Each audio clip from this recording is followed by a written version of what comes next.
Welcome students. Shubho sir job প্রিপারেশনের primary টেটের premium কোর্সের পরিবেশবিদ্যার চতুর্থ ক্লাসে আমি শুভ স্যার আপনাদের সবাইকে জানাই সুস্বাগতম। আজকে শুধুমাত্র আপনাদের জন্য আমি শুভ স্যার নিয়ে চলে এসেছি 2021 সালে অনুষ্ঠিত প্রাথমিক টেটের পরিবেশবিদ্যার 30টি প্রশ্ন এবং তাদের স্ট্যান্ডার্ড কোয়ালিটি মানের সঠিক উত্তর নিয়ে। আর সঙ্গে থাকছে এই প্রত্যেকটি প্রশ্ন আলোচনা করার সময় রিলিভেন্ট কিছু ইনফরমেশন, যা পরীক্ষার দৃষ্টিভঙ্গিতে খুবই গুরুত্বপূর্ণ। তাই এই ভিডিওটি সম্পূর্ণ দেখুন। আর অন্য কথায় না গিয়ে সরাসরি চলে আসি টু দ্য পয়েন্ট টপিকে। এনভায়রনমেন্টাল সায়েন্সের আজকের প্রথম প্রশ্ন 121 নম্বরে, সেটি হলো মেঘালয়ের খাসি জয়ন্তিয়াদের একটি ভেষজ উদ্ভিদ বনভূমি রয়েছে। আমি একটু জুম করে দেখাচ্ছি কোশ্চেনটি। এই হচ্ছে কোশ্চেন, সেটির নাম কি?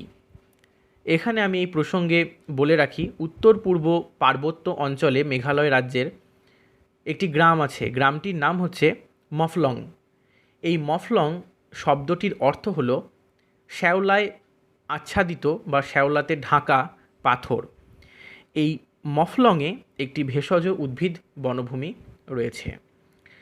এই মফলংয়ে যে ভেষজ উদ্ভিদ বনভূমি রয়েছে সেটি খুবই প্রাচীন, প্রায় 78 হেক্টরেরও বেশি জায়গা জুড়ে এই বনভূমি রয়েছে।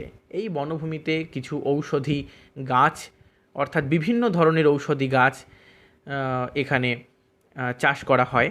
তো সেই জন্য এখানে সঠিক উত্তরটি হলো অপশন বি, মফলং।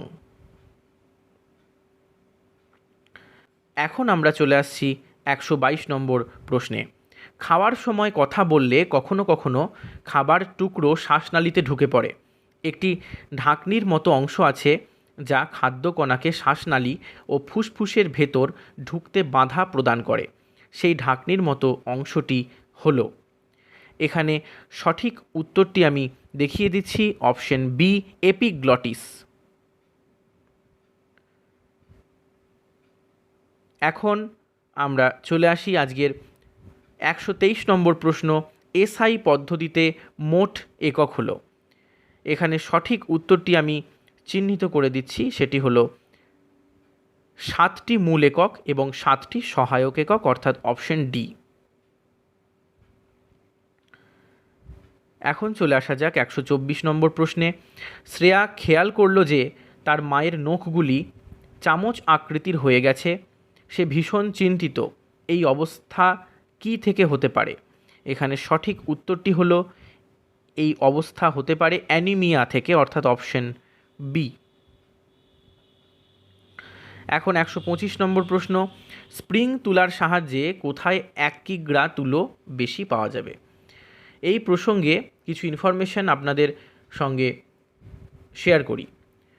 সেটি হলো, এই যে কোনো বস্তুর ওজন, অর্থাৎ ওজন নির্ভর করে সেই বস্তুর ভর এবং সেই বস্তুর ওপরে মাধ্যাকর্ষণ শক্তির দ্বারা তার উপরে যে অভিকর্ষজ ত্বরণ কাজ করে তার জন্য। অর্থাৎ পদার্থবিদ্যার ভাষায় ডাব্লিউ সমান আমরা জানি mg, অর্থাৎ ডাব্লিউ যদি বস্তুর ওজন হয় এবং m যদি বস্তুর ভর হয় এবং সেই বস্তুর ওপরে মাধ্যাকর্ষণ শক্তির দ্বারা অভিকর্ষজ ত্বরণ যদি g হয়, তাহলে আমরা বলতে পারি যে ওজন ডাব্লিউ সমান mg। এখন পৃথিবীর মধ্যভাগ, অর্থাৎ বিষুবীয় যে অঞ্চল থাকে সেই অঞ্চলের মধ্যভাগে স্ফীত হওয়ার জন্য সেখানে পৃথিবীর ব্যাসার্ধ অনেকটাই বেশি, সেই জন্য সেখানে জি এর মান কম হয়। এবং পৃথিবীর 2 মেরু অঞ্চলে ব্যাসার্ধ কম হওয়ার জন্য সেখানে জি এর মান অপেক্ষাকৃত বেশি হয়। সেই জন্য পৃথিবীর এই 2 মেরুতে যদি কোনো বস্তুকে নিয়ে যাওয়া যায় তার ভর অপরিবর্তিত রেখে, তাহলে তার জি এর মান বেশি হওয়ার জন্য ডাব্লিউ এর মানও, অর্থাৎ ওজনের মানও বেশি হয়। তাই এখানে সঠিক উত্তরটি হবে মেরুতে, অর্থাৎ অপশন এ। এখন আমরা চলে আসছি আজকের 126 নম্বরের প্রশ্ন। সূর্যগ্রহণের জন্য কোনটি ঠিক নির্ণয় করুন। প্রথমে আপনাদের সূর্যগ্রহণের ধারণাটি একটি দিয়ে রাখি। সূর্যগ্রহণ সাধারণত কী জন্য হয়? সেটি হচ্ছে যদি চাঁদ পৃথিবী এবং সূর্যের মাঝখানে চলে আসে, তখনই সূর্যগ্রহণের পরিস্থিতি তৈরি হয়। সেই জন্য এখানে সঠিক উত্তরটি হবে চাঁদ থাকে সূর্য ও পৃথিবীর মাঝখানে। এই প্রসঙ্গে আপনাদের আরেকটি সাম্প্রতিক ঘটনার পরিপ্রেক্ষিতে একটি ইনফরমেশন দিয়ে রাখি যে হাইব্রিড সূর্যগ্রহণ কি। হাইব্রিড সূর্যগ্রহণ খুবই বিরলতম একটি ঘটনা। সেটি কেন হয় একটু বলি। এখানেও সূর্য আর পৃথিবীর মাঝখানে একই সরলরেখায় চাঁদ থাকে, তবে চাঁদের অবস্থানটি এমনভাবে হয়ে থাকে যেন সেটি সূর্যের সম্পূর্ণটাকে ঢেকে ফেলে, এবং পৃথিবী থেকে সূর্যটাকে তখন মাঝখানে ঢেকে ফেলার জন্য অন্ধকারাচ্ছন্ন অংশ এবং তার চারিদিকে একটা বলয়ের মতো অংশ দেখা যায়। এই ঘটনাকে বলা হয় হাইব্রিড সূর্যগ্রহণ। এই ঘটনা এই রিসেন্ট 2023 সালের 20 এপ্রিল হয়েছিল। এই ঘটনা এতটাই বিরলতম যেটি 100 বছরে কয়েকবার মাত্র দেখা যায়। এটি হচ্ছে হাইব্রিড সূর্যগ্রহণ। এখানে সঠিক উত্তরটি আমি চিহ্নিত করে দিচ্ছি। এখানে সঠিক উত্তরটি হলো অপশন সি। এখন আমরা দেখে নেব আজকের 127 নম্বরের প্রশ্ন। ঘরের তাপমাত্রায় তরল থাকে কোন ধাতু? এটি প্রায় অধিকাংশ স্টুডেন্টসদেরই জানা, সেটি হলো পারদ। আপনারা পারদ থার্মোমিটার বা ডাক্তারি থার্মোমিটারে পারদ কুণ্ডে পারদ থাকতে দেখেছেন, যেটি সাধারণ তাপমাত্রায় তরল থাকে। তাই সঠিক উত্তরটি হলো পারদ, অর্থাৎ অপশন সি। এখন আমরা দেখে নেব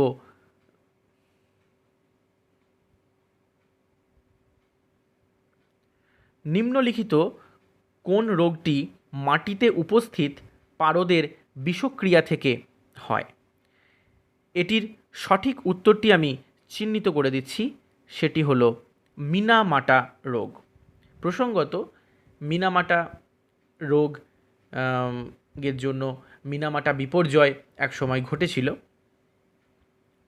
এবং তার জন্য মিনামাটা সম্মেলন 2017 সালে একটি সম্মেলনের আয়োজন করা হয়, যেখানে বলা হয়েছিল যে এই পারদের ব্যবহার নিয়ন্ত্রণ করার জন্য।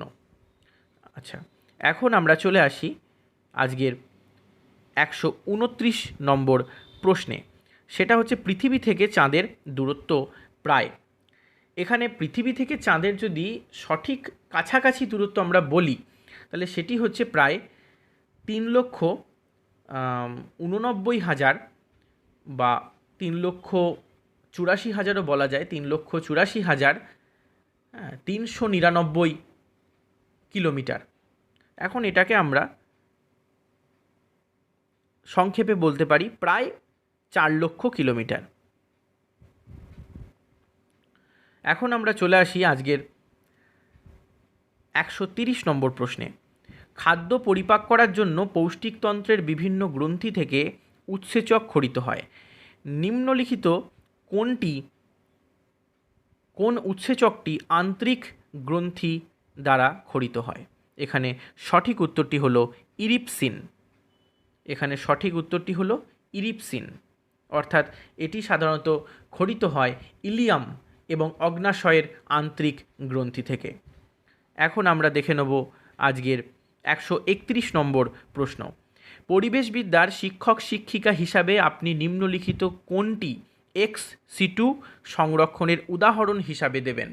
এই প্রসঙ্গে আপনাদের জানিয়ে রাখি এক্স সিটু সংরক্ষণ কী আর ইন সিটু সংরক্ষণ কী। এক্স সিটু সংরক্ষণ হলো এক্স সিটু, অর্থাৎ তার প্রাণীদের তার নিজস্ব বাসস্থানের বাইরে নিয়ে এসে তার সংরক্ষণ। অর্থাৎ যে সমস্ত উদ্ভিদ বা প্রাণী প্রজাতি বিপন্ন, তাদেরকে নিজেদের স্বাভাবিক বাসস্থান থেকে অন্যত্র নিয়ে এসে বা অন্য জায়গায় নিয়ে এসে তাকে সংরক্ষণ করাকে বলা হয় এক্স সিটু সংরক্ষণ। সেটি হতে পারে কোনো চিড়িয়াখানা, অর্থাৎ তাকে সেখানে নিয়ে এসে সংরক্ষণ করা হচ্ছে এরকম। আর ইন সিটু সংরক্ষণ অর্থাৎ সেটা হচ্ছে তার নিজের জায়গায় সংরক্ষণ, অর্থাৎ সেখানে তার নিজের প্রাকৃতিক পরিবেশের মধ্যে সেখানে উদ্ভিদ বা প্রাণীটিকে সংরক্ষণ করা হয়, যেমন অভয়ারণ্য, জাতীয় উদ্যান, বায়োস্ফিয়ার রিজার্ভ এগুলো। তাই এখানে সঠিক উত্তরটি হচ্ছে চিড়িয়াখানা, অপশন এ। এখন আমরা দেখে নেব 132 নম্বর প্রশ্ন। মৃত্তিকার উর্বরা শক্তি বজায় রাখতে এবং মৃত্তিকা দূষণ নিয়ন্ত্রণ করতে কোনটি সর্বাধিক কাম্য? এখানে সঠিক উত্তরটি আমি দাগ দিয়ে দিচ্ছি, সেটি হলো সি, কম্পোস্ট ও জৈব সার ব্যবহার। কম্পোস্ট ও জৈব সার ব্যবহার। এখন আমরা দেখে নেব 133 নম্বর প্রশ্ন। ছায়াপথ প্রকৃতপক্ষে কোনটি? এখানে সঠিক উত্তরটি আমি চিহ্নিত করে দিচ্ছি যে ছায়াপথ প্রকৃতপক্ষে সৌরজগৎ এবং অন্যান্য অনেক নক্ষত্রের সমাহার নির্দেশ করে। এই প্রসঙ্গে বলে রাখি, এই ছায়াপথেরই ইংরেজি নাম হলো গ্যালাক্সি। 134 নম্বর প্রশ্ন। চন্দ্রকেতুগড়ের বর্তমান ভগ্নাবশেষ অস্তিত্ব গড়ে উঠেছিল কোথায়? প্রথমে বলে রাখি যে এর সঠিক উত্তরটি হলো অপশন ডি, বিদ্যাধরী নদীর অববাহিকায়। এটি একটি ঐতিহাসিক ব্যাপার। এই বিদ্যাধরী নদীর ব্যাপারে একটু বলে রাখি। এই বিদ্যাধরী নদীর উৎপত্তি হয়েছে হরিণঘাটার কাছে, নদিয়া জেলা থেকে উৎপত্তি হয়েছে এবং এটা পড়েছে সুন্দরবনের রায়মঙ্গল নদীতে পড়েছে। এখন এই চন্দ্রকেতুগড়টি বর্তমানে রয়েছে উত্তর 24 পরগনা জেলায় রয়েছে। হ্যাঁ, উত্তর 24 পরগনা জেলায়। এখন সঠিক উত্তরটি আমি চিহ্নিত করে দিচ্ছি, সেটি হচ্ছে বিদ্যাধরী নদীর অববাহিকায়। এখন চলে আসি আজকের 135 নম্বর প্রশ্নে। আফসানা খাতুন 2009 সালের 14ই মে কেন তৎকালীন রাষ্ট্রপতির শুভেচ্ছা পেয়েছিলেন?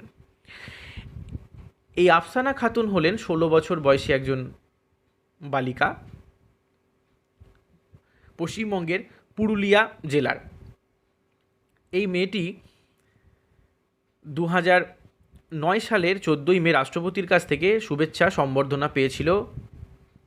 এই মেয়েটি সবার সামনে দাঁড়িয়ে নিজের বাল্যবিবাহকে রোধ করতে পেরেছিল। এই সাহসিকতা দেখানোর জন্য রাষ্ট্রপতির তরফ থেকে তাকে পুরস্কৃত করা হয়েছিল, সম্বর্ধনা দেওয়া হয়েছিল। তাই এখানে সঠিক উত্তরটি হলো নিজের বাল্যবিবাহ নিজে রোধ করেছিলেন প্রতিবাদ করে, অপশন এ। এখন আমরা দেখে নেব 136 নম্বর প্রশ্ন। বায়ু দূষণের ফলে সৃষ্ট একটি রোগ হলো, আমি সঠিক উত্তরটি চিহ্নিত করে দিচ্ছি, সিলিকোসিস। এখন আমরা দেখে নেব 137 নম্বর প্রশ্ন। মিড ডে মিলে রান্নার জন্য যে লবণ ব্যবহৃত হয় তার ফর্মুলা হলো, আমরা জানি 1995 সালে প্রথম মিড ডে মিল পরিকল্পনার সূচনা হয়েছিল। এখানে মিড ডে মিলে রান্নার জন্য বা বাড়িতে রান্নার জন্য যে লবণ, যে খাদ্য লবণ ব্যবহৃত হয় তার ফর্মুলার নাম হচ্ছে, আমি বলে দিচ্ছি, NaCl, অর্থাৎ অপশন এ, সোডিয়াম ক্লোরাইড। এখন 138 নম্বর প্রশ্ন। মাটির কণা জলে ধুয়ে গেলে তাকে বলে, এটি সঠিক উত্তরটি আমি দেখিয়ে দিচ্ছি, তাকে বলে ইলুভিয়েশন, অপশন ডি। এখন 139 নম্বর প্রশ্ন। পরিবেশবিদ্যার শিক্ষক শিক্ষিকা হিসাবে আপনি নিম্নলিখিত কোন শারীরবৃত্তীয় প্রক্রিয়া অপচিতি বিপাকের উদাহরণ হিসাবে দেবেন? এখন আমি একটু বলে রাখি যে উপচিতিমূলক বিপাক আর অপচিতিমূলক বিপাক প্রক্রিয়া কি। যে বিপাক প্রক্রিয়ায় জীবদেহের শুষ্ক ওজন বৃদ্ধি পায় তাকে বলা হয় উপচিতিমূলক বিপাক প্রক্রিয়া, যেমন সালোক সংশ্লেষ, পুষ্টি, বৃদ্ধি এগুলো।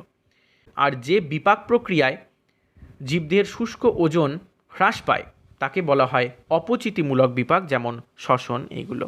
তাই সঠিক উত্তরটি হলো অপশন এ, শ্বসন। এখন চলে আসি 140 নম্বর প্রশ্নে। অন্যান্য বিষয় অপরিবর্তিত থাকলে ভৌম জলের স্তরের বৃদ্ধির সঙ্গে বৃষ্টিপাতের সম্পর্ক হলো। প্রথমেই বলে দিই ভৌম জল কি, অর্থাৎ পৃথিবী পৃষ্ঠের নিচে বিভিন্ন শিলা বা ফাটলের মধ্যে জমে থাকা জল, অর্থাৎ মাটির তলার যে জল থাকে তাকেই বলা হয় ভৌম জল। এই ভূপৃষ্ঠের নিচের জলের পরিমাণ এর সাথে বৃষ্টিপাতের সম্পর্ক আমি বলে দিচ্ছি। বৃষ্টিপাতের পরিমাণ অবিরামভাবে যদি বৃদ্ধি পেয়ে চলে তাহলে মাটিতে জলের পরিমাণ প্রবেশের পরিমাণ বৃদ্ধি পাবে, তাহলে সেখানে মাটির তলায় ভৌম জলের পরিমাণও বৃদ্ধি পাবে। তাই এখানে সরল সম্পর্ক, এখানে আমি চিহ্নিত করে দিচ্ছি অপশন এ সরল সম্পর্ক। এখন 141 নম্বর প্রশ্ন, চোখের যে সমস্যায় দূরের বস্তুকে ঝাপসা দেখায় কিন্তু নিকট দৃষ্টি ঠিক থাকে তাকে বলে, আমরা জানি, মায়োপিয়া। Option A. 1950 সালের 26শে জানুয়ারি সাধারণতন্ত্র দিবস পালিত হয় কারণ ওই দিন থেকে এখানে সঠিক অপশনটি আমি দাগ দিয়ে দিচ্ছি, দেশের নিজস্ব আইনবিধি হিসাবে ভারতবর্ষে সংবিধান প্রচলিত হয়েছিল। নিম্নলিখিত পদার্থগুলির মধ্যে কোনটি তড়িতের সবচেয়ে ভালো পরিবাহী? আমরা জানি যে তড়িতের সুপরিবাহী পদার্থগুলোর মধ্যে সবথেকে ভালো তড়িতের পরিবাহী হলো অপশন এ রূপো। এখন আমরা দেখে নেব 144 নম্বর প্রশ্ন, একটি তরল অধাতুর নাম হলো অপশন বি ব্রোমিন। এখন আমরা দেখে নেব 145 নম্বর প্রশ্ন, গাছের বিভিন্ন অংশ ওষুধ তৈরির কাজে ব্যবহৃত হয়, যেমন উচ্চ রক্তচাপ কমাতে রেসারপিন ব্যবহার করা হয়। নিম্নলিখিত কোন গাছের মূল থেকে রেসারপিন পাওয়া যায়? এখানে সঠিক উত্তরটি হলো সর্পগন্ধা। এখন দেখে নেব 146, গঙ্গা নদীর নাম হুগলি নদী হয়েছে। এখানে সঠিক উত্তরটি হলো যেখানে ভাগীরথী নদীতে দামোদর মিশেছে। এখন দেখে নেব 147 নম্বর প্রশ্ন, পরিবেশবিদ্যার শিক্ষক শিক্ষিকা হিসাবে আপনি নিম্নলিখিত প্রাণীগুলির ছবি শিক্ষার্থীদের দেখিয়েছেন। এই তালিকায় কোন প্রাণীটি অমেরুদণ্ডী নয়, অর্থাৎ মেরুদণ্ডী? সেটি হলো অপশন দেখিয়ে দিচ্ছি আমি, হাঙর।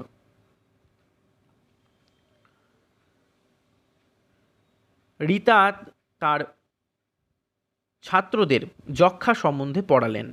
এই রোগের জীবাণু মানবদেহে ফুসফুসের মাধ্যমে প্রবেশ করে। নিম্নলিখিত কোনটি যক্ষ্মা রোগের জীবাণু? সেটি হচ্ছে মাইকোব্যাকটেরিয়াম, অর্থাৎ অপশন বি। পাহাড়ে রান্না হতে বেশি সময় লাগে কেন? এটি হয় সাধারণত, আমরা জানি যে আমরা সমুদ্রপৃষ্ঠ থেকে যত উপরের দিকে উঠব তত বায়ুর চাপ অনেক কিছু কমে যায়, অনেক অংশে কমে যায়। আমরা জানি সমুদ্রপৃষ্ঠ থেকে যত ওপরে ওঠা যায় বায়ুর চাপ তত কমে যায়, সেই জন্য এখানে অপশন হচ্ছে বি, কম চাপের জন্য। 150 নম্বর প্রশ্ন, কেন পাহাড়ে টেনিস বল সমভূমির তুলনায় বেশি লাফায়? এখানে আমরা জানি যে পাহাড়ে অভিকর্ষজ বল সমভূমির তুলনায় অনেক কম, সেই জন্য কম অভিকর্ষজ বল বলে, অর্থাৎ অপশন সি। স্টুডেন্টস, আশা করি আজকের এই 30টি প্রশ্ন এবং তাদের সঠিক উত্তর এক্সপ্লেনেশন অর্থাৎ বর্ণনা সহকারে আমি সুন্দরভাবে আপনাদের সামনে উপস্থাপিত করতে পেরেছি। তাই আর দেরি নয়, খুব তাড়াতাড়ি এই 30টি প্রশ্ন বারবার অভ্যাসের মাধ্যমে আপনারা তৈরি করে ফেলুন। গভীর মনোযোগ দিয়ে পড়াশোনা করুন। সবাই ভালো থাকবেন, সুস্থ থাকবেন। দেখা হচ্ছে নেক্সট ক্লাসে। Thank you.